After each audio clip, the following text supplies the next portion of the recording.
Hey folks, Mr. Olson here. Let's do some econ. In this lesson, we're looking at the third goal of macroeconomics, which is price stability or to limit inflation. Take a look at this young man. This is one of the most infamous examples of out of control inflation in world history. You may take a guess if you're familiar with this story. This is a boy in Zimbabwe in the fall of 2008 with stacks and stacks of cash. You may think him and his family are wealthy. However, because of the actual inflation rate, he is still living in poverty and that money's not worth very much. In the fall of 2008, the annual inflation rate in Zimbabwe was 79.6 billion percent. That is not a typo. That is an annualized inflation rate. If you were to go to Zimbabwe in the fall of 2008, with that annualized inflation rate, the prices would double once every 24 hours. So if you got there and paid one price for your hotel the first night, the next night, the price of the hotel would double, and so on and so forth. Absolutely out of control inflation. You can go on eBay if you want to and get $100 trillion Zimbabwean currency. And this is how big the denominations got because prices got absolutely out of control. That is the exchange rate for $1 to Zimbabwean currency in 2008 as well. I'm not even going to try to read that number off.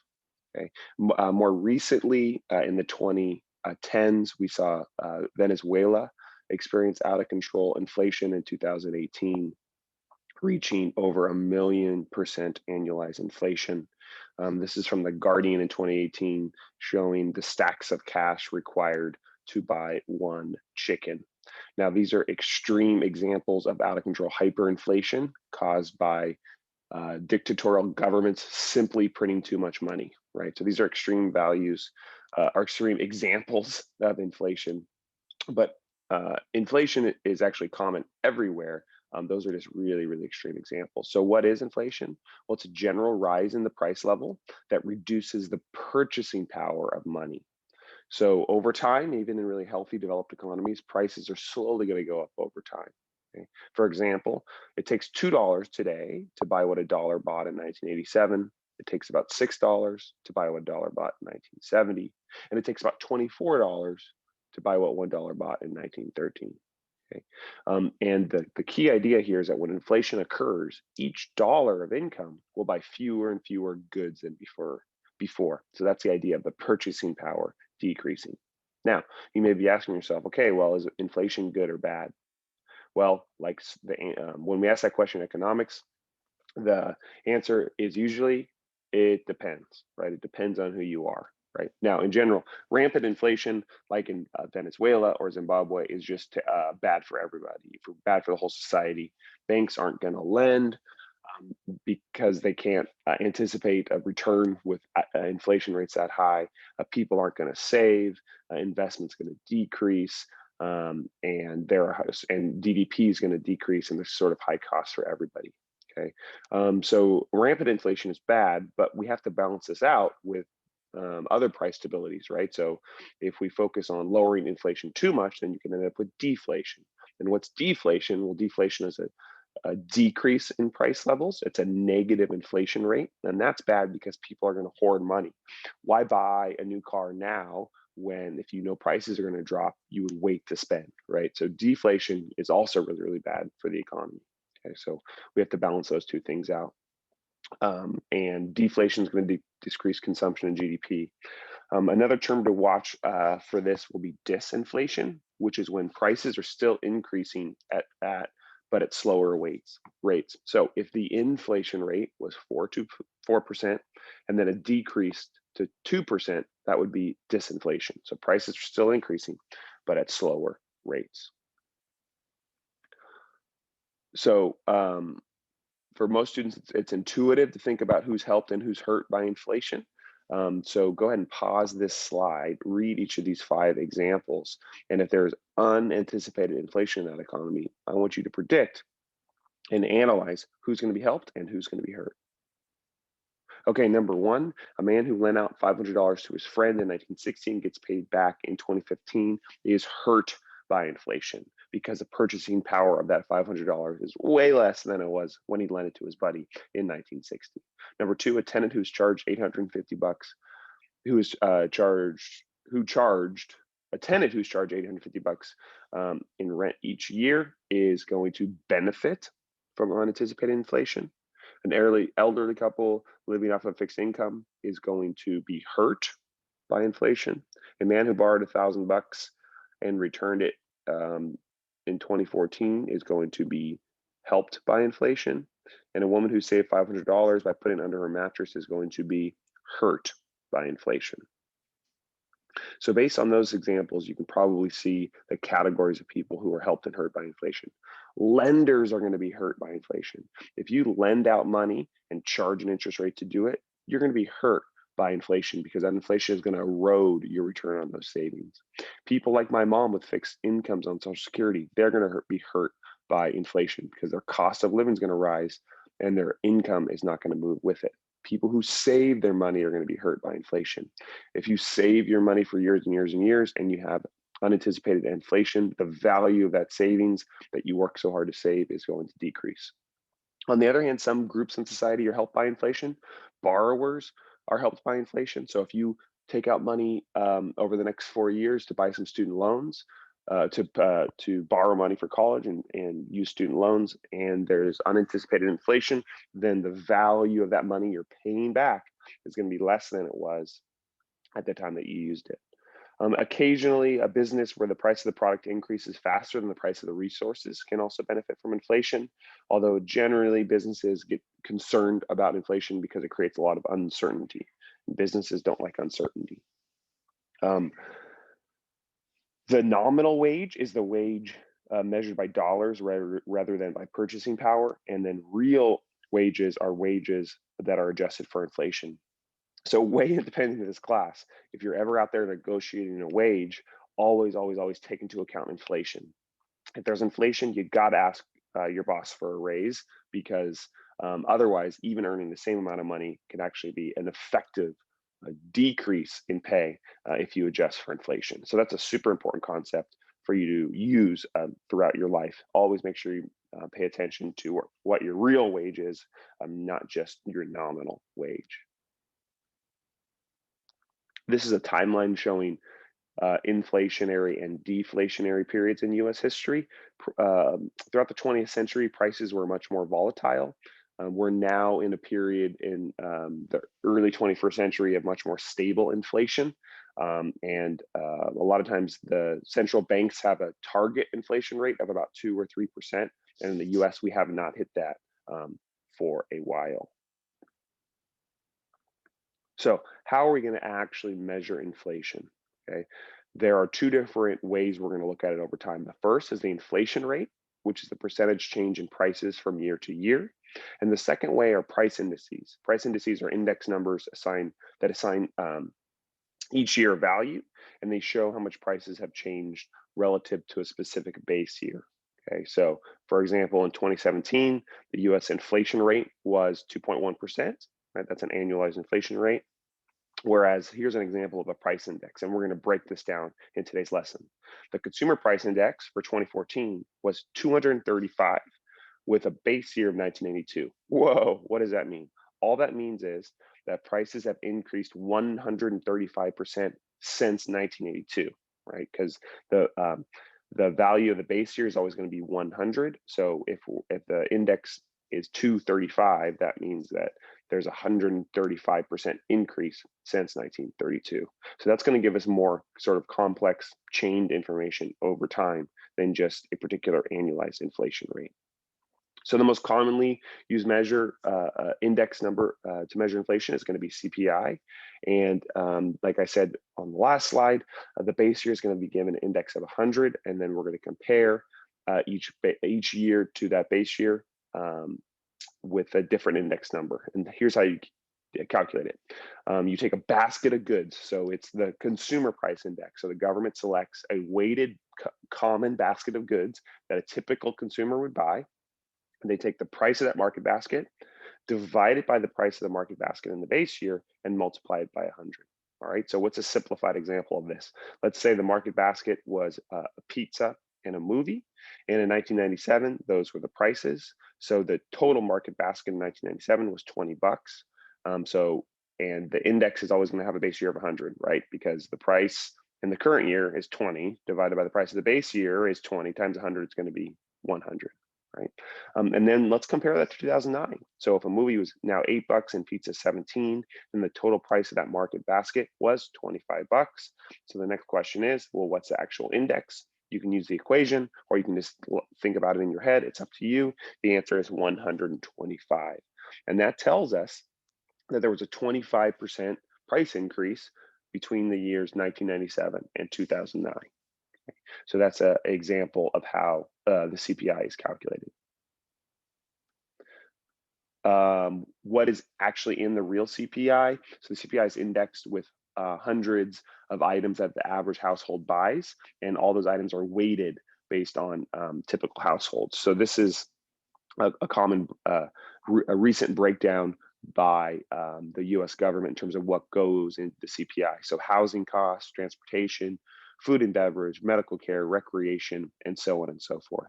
Okay, so you guys know that supply and demand sets the price for any one particular good or service, right? So if it's in the market basket, it's going to contribute to a CPI change, but it's going to be weighted out based on these categories.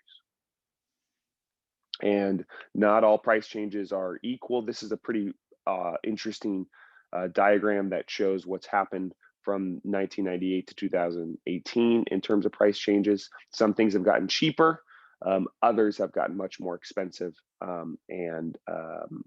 So the overall inflation rate in that period was 56%. College, healthcare has gotten a lot more expensive, but TVs, computer software, cell phones have gotten a lot cheaper. So interesting infographic there. And there's my Jack in the Box tacos meme for your pleasure.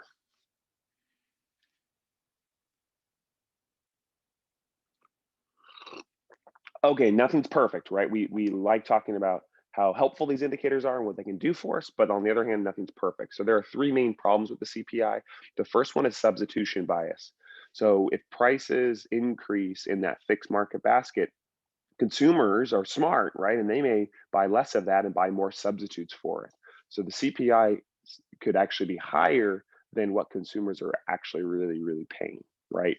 So if apples are in the market basket and the price of apples go up, consumers might start buying a lot more oranges every week, but that would not be accounted for with the CPI. The other idea is new products, right? The CPI may not include the newest consumer products because it has to be based on the market basket in that fixed year. So life could be getting better because we have new products to buy, but the CPI is not going to take that into account. And then finally, product quality, right? So the CPI is going to ignore improvements in quality over time. So in 1982, 1984, which is a common CPI base year, there were no smartphones, right? So now everyone has, there was early cell phones that couldn't really do much, and now everyone has supercomputers in their pockets. So the quality has gone way up, but that can't be accounted for by the CPI because of the way that we have to chain the same market basket of goods over time, right? So it's not perfect, but it's still going to be a useful measure for us. All right, let's do some calculation practice. Take a look at this little worksheet excerpt here. We have the price of a market basket in 2006, 2007, and 2008. And we're going to practice doing calculations with different base years and using that CPI equation. Okay, I'm going to do the top one, and then you're going to pause it and do the bottom one on your own. The first trick on filling these out is that rule that we said earlier. The base year CPI is always going to be 100. So in a base year 2006, we know that's going to be 100. Base year 2007, we know that's going to be 100. And then base year 2008, we know that's going to be 100. And then we can start plugging the numbers into the equation and figuring it out. So market basket went from 20 to 40, which means prices double. So 40 divided by 20 times 100 is going to spit out 200. Okay, and then 50 divided by 20 times 100 is going to spit out 250, which makes sense, right? prices increase, prices from 2006, which is the base year, to 2008, prices doubled and then halved again, right, to give us 250 there. What about when the base year is 2007? Well, prices are half here. So if we did 20 divided by 40 times 100, we get 50, right? Because 20 is half of 40. And then here, prices increased 25%. Okay, so you can use the equation if you want to, or you can just think about it in your head. Prices went, the price of the market basket went from 40 to 50, which is an increase of 10, and 10 is 25% of 40, 125. Okay, here this would be 80, and then this would be, what is that? 40. All right. Now, so that's practice figuring out CPIs. You can pause the video and try the next one on your own. You have enough information to solve for all the values in these columns here based on what I've given you. So see if you can figure it out on your own. All right, hopefully you pause the video and practice that. Here are the results for all of those practice questions. If you have questions about any of these, be sure to ask me in class. All right, so that's the CPI. There's another price index that we use, and that is the GDP deflator. Okay, so the GDP deflator is going to be really similar to CPI. The GDP deflator is going to measure the prices of all goods produced, whereas CPI only measures the prices of goods and services bought by consumers. Okay, so the GDP deflator is the same concept as the CPI, but it uses all of GDP, right? So the GDP includes C, I, G, and XN. All of those are going to be indexed, as opposed to just a market basket coming out of C. Okay, so when firms invest, we're going to see that change. The prices on investments by firm, we're going to see by firms, we're going to see that price change show up in GDP deflator. When the government purchases, we're going to see that show up in the GDP deflator, but not in the CPI. Okay. GDP deflator is going to include domestic production, because remember, we subtract imports out of GDP. That's not going to be the case within the CPI. If you buy a Kia Optima from South Korea, that's going to go towards the CPI, whereas that's going to be subtracted out of the GDP deflator. Okay, so those are a couple pros and cons. The GDP deflator is technically a new equation, but it's exactly the same logic as the CPI, so don't get overwhelmed by it. It's the nominal GDP divided by the real GDP times 100, right? So now instead of just a segmented market basket, we're looking at all of the GDP, so all of the expenditures in current prices. Nominal GDP is output in current prices divided by real GDP, which is output in base year prices, and then multiplying it by 100. So if the nominal GDP in 2009 was 25 and the real GDP was 20, what's the GDP deflator? It would be 125. Okay, so nominal divided by real times 100. Okay, so same exact math as a CPI, we're just including different items in that basket. So let's do some practice with that. For these slides, I have a column that shows CPI / GDP deflator. And the reason that that is the case is because in this little fake economy here, we only have one price and one output, right? So we don't really need to differentiate it because the logic is the same in terms of nominal divided by real, which is the same as price of the market basket in the current year divided by price of the market basket in the base year. Okay, we're going to make base year, we're going to make year one the base year for this particular example here. So what does that mean? That means here's year one, and here is the, I think I highlighted, there's the price for the base year. So let's calculate nominal GDP. To get nominal GDP, you take current output, current prices, and you multiply them across. So 10 times 4 is 40, 5 times 10 is 50, so on and so forth. Okay. Now, how are we going to get real GDP? Real GDP, we're going to use current price, we're going to use current output, but with base year price. Number one is easy because it's 10 times 40, which is 40. Okay. However, what are we going to do for real GDP in year two? We're going to take the output in year two times the price in year one, which is the base year, and we're going to get 40. Okay. Then for year three, the output is 15 times the base year price of 4, we're going to get 60. Okay, and so on and so forth. So again, for real GDP, you take current output times base year price, and that's going to give you real GDP. Okay, so now we have the nominal and the real, and we just divide them out. 40 divided by 40 times 100 is 100. The GDP deflator for the base year is always 100. 50 divided by 40 times 100 is 125. Okay, 90 divided by 60 times 100 is 150. If you want to just think through it that way, real GDP was 60. Nominal GDP was 90, so we increased by 30, and 30 is 50% of 60, so it's a 50% increase, so it's 150, okay, 200, and then back to 100. All right, now what's the inflation rate? We're looking at an annualized inflation rate. Sometimes this will trip students up. So to get a percent change in prices, you can take your index number, you do year 2 minus year 1 divided by year 1 times 100, and that's going to give you the percent change in prices. That's the annualized inflation rate. The first one's easy, okay, because it's an increase of 25%. However, don't get tripped up here, okay? Year 2 is 150 minus year 1 is 125 divided by year 1 is going to spit out a number, and that's 20%. Okay, because to go from 125 to 150 is an increase in 20% because we increased by 25, which is 25% of 125. Okay, then we went from 150 to 200, which is an increase of 33%, and then a decrease in 50%. Okay, so don't get tripped up. We have an annualized inflation rate here, which is different than the index number used there. One more practice slide. This one uses year 3 as the base year. So year 3 base year price is going to be 10. So go ahead and pause the video, see if you can do all these calculations on your own, and then hit play, and I'll go over it with you. All right, first step we're going to do, there's the equation if you want to use it. Let's calculate nominal GDP, which again is the same as the CPI here because there's only one good, right? So the market basket is GDP because there's only one thing in the society. Okay, nominal GDP, we just multiply straight across current output, current prices, 5 times 6 is 30, 10 times 8 is 80, and so on.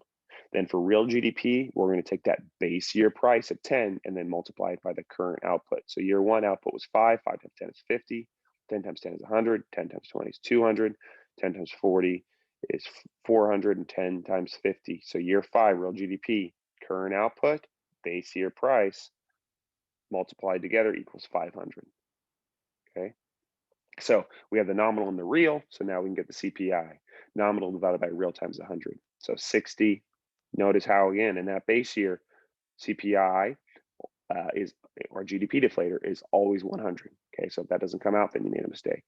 Okay, 120 and then 140. So that is a bunch of practice playing with these numbers, getting comfortable with the calculations. Any questions about that? Make sure to ask me in class. Here are some other GDP deflator practice questions. So GDP deflator, like we already said, is nominal divided by real times 100. And if you want to use algebra, you can flip it around to get nominal equals deflator times real GDP divided by 100. Okay, so if that's helpful for you, you can use those equations, but it's usually just going to be basic algebra on these questions. They give you all but one of the indicators and you solve for the other one. Go ahead and pause the video and find the answer to each of these 4 questions, and I will go over them with you. Number 1, the GDP deflator is 150. Number 2, the GDP deflator is 120. Number 3, the nominal GDP, which is in dollars, is going to be 240 billion. Look at that beautiful penmanship. And then number 4, the real GDP, which is going to be in dollars, is going to be 50 billion. There you go. Hopefully you got those correct. So by this point in the slideshow, you should be able to do these 10 things. Go ahead and pause the video, take a nice stretch, think about something you're grateful for, look outside, see what the weather's like, and then come back after a minute or 2 break, and we will wrap up this lesson. All right, so We've defined inflation. We've looked at extreme examples of inflation. We've talked about how the government measures inflation. Let's talk about some underlying causes of inflation. There are three causes of inflation. Okay, the first one is the government simply prints too much money, and I'm going to use something called the quantity theory of money to teach you that idea. This is what has historically led to hyperinflation, like I talked about in the beginning of class. Okay, so the most extreme examples of hyper out of control inflation is when the government simply prevents too much money. If you're a dictator, you can't collect any more taxes, and you need to pay your soldiers, you need to pay bribes, you need to buy off your allies, and you need more money. You're simply going to print more money, which creates a spiraling feedback loop of prices going up. And the more prices go up, then the more you need to print money to pay those soldiers, and so on and so forth. Okay, so that's the sort of first cause. Now, let's use the quantity theory of money in order to figure that out. Okay, there's something called the velocity of money. The velocity of money is the average time that something, average time a dollar is spent and respent each time in an economy in a year. So for that above example, the velocity of money is 4 because the total GDP is 400 billion, but the actual amount of money in the economy is 100 billion, right? So each dollar is spent 4 times. So you spend $1 at a store, and then the store clerk takes that dollar home and pays his landlord, and then his landlord, she goes buys a movie, and so on and so forth. Okay, so let's use the idea of the velocity of money to analyze this equation. So the quantity theory of money says that M times V equals P times Y. M is the money supply, so that's literally the supply of dollars in that economy, times the velocity of money equals the price level times the quantity of output. Okay, so if you add up every dollar in that economy time and multiply by the times it's spent, that's going to equal your average price level times the quantity of all the goods and services in that economy. All right, so and P times Y, I want you to notice, is just a nominal GDP, right? It's all the quantities times all the prices. That's going to be your nominal GDP in any given year. So we've established a quantity theory of money. Let's connect this to the idea of printing too much money. Let's assume the velocity of money is relatively constant because people's spending habits are not going to change that quickly. We're also going to assume that Y, which is the physical output, is not going to be, it's going to be relatively constant. It's not going to be affected by the amount of money because it's based on production, okay, not the value of stuff produced. So Y is our real output, and it's our physical production capacity. So no matter what happens to prices, a society only has so much land, labor, and capital at a given time, right? So that's going to give us a limit to our physical capacity. So Y is not going to change that much either. So therefore, if the government increases M, what must happen to prices? Well, prices must go up as well, right? So if we're saying V and Y are constant, if M increases, then P's got to increase by the same amount. Okay, so if the money supply is 5 and it's being used to purchase 10 products, and the price of each is 2, then you should be able to figure out now what the velocity, what will happen if the velocity and output are constant. You should be able to figure out what's going to happen in the situation, and the answer is the price doubles, right? So if you double the supply of money, then you double the prices. So this is the theory that we use to demonstrate why printing more money simply has that impact on prices. Here's an example of an AP exam question asking you about the causes of hyperinflation. There is the answer. All right, second cause of inflation is demand pull inflation. So you all know supply and demand for individual markets. And if there's enough demand increase in enough individual markets, then the overall price level is going to increase, which is demand pull inflation. So this is what happens in the whole economy when there are too many dollars chasing too few goods. Okay, this is when the economy is overheated. So if unemployment is really, really low and the economy is overheated and we're in an upswing in the business cycle, more and more dollars being spent. That's going to chase the same physical capacity of goods, is going to drive prices up, right? So demanders, which is demanders who are going to be consumers, businesses, governments, or foreigners, right? Think about the GDP equation. The more we demand those products, then the higher the price level can go, right? The other cause of inflation is going to be cost push inflation. You guys already know this from supply and demand, right? A decrease in supply raises the price, okay? So we're going to analyze this more next unit, but if production cost increases, that's going to cause prices to go up. If there's a negative supply shock, for example, the price of oil skyrockets, which is an input for a wide variety of goods across the economy, that's going to increase the cost of production and force producers to increase prices. Okay. One example of a negative supply shock is something called the wage price spiral, and there could be a feedback loop here, right? So first thing that can happen is that workers can demand wages, right? Which is a good thing for those workers, right? Because they have more income to take home. And so if the owners increase prices to pay for those raises, then eventually higher prices are going to cause workers to demand higher wages, which is going to make the owners raise the prices again. And then higher prices are going to cause workers to demand higher wages again, and so on and so forth, right? So sometimes there's a feedback loop called the wage price spiral that can make inflation out of control. And this happened in the US like back in the 1970s. All right, last concept for inflation is nominal versus real interest rates. This is super, super easy, okay? Interest rates is the price of money, okay? Lenders are going to charge interest rates to get a return on their money, okay? We need to calculate real versus nominal interest rate. So if the nominal interest rate is 10% and the inflation rate is 15%, what's the real interest rate? Well, it's actually -5. Okay, so all you do in this is really, really simple. You take the nominal interest rate, which is the agreed to terms of the loan, and then you subtract out the inflation to get the real interest rate. Okay, so in that instance, adjusted for inflation, the value of the money that that person loaned out and is getting back is lower than it was when they lent it out. Okay, so real interest rate is a percentage increase in purchasing power that a borrower pays. In other words, real interest rates are adjusted for inflation. So you get the real interest rate, like I said, you take the nominal interest rate and you subtract out expected inflation. Super straightforward.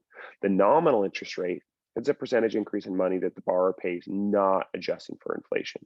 Okay, so if you take the nominal interest rate, it's equal to whatever that real inflation rate is, real interest rate is, plus inflation. Okay, so here are a couple examples. You lend out $100 with 20% interest. The inflation rate is 15%. What is the nominal and real interest rate? Well, the nominal interest rate is 20% and the real interest rate is 5% because we took the nominal and we subtracted out inflation to get a real of 5%. So the lender in this case was better off, but only 5% better off once we adjusted for inflation. Okay. Here's another example. You lend out $100 with 10% interest. Prices are expected to rise 20%. A year later, you get paid back 110. So what's the nominal? What's the real interest rate? The nominal is just the agreed to terms, so 10%. However, the real interest rate is -10%. So if you subtract inflation of 20%, you get -10%. What does that actually mean? In reality, you got paid back an amount with less purchasing power than you loaned out. So, ladies and gentlemen, you now understand the 3 economic indicators and the 3 goals of macroeconomics: to create economic growth, to create stable employment, and to create stable prices.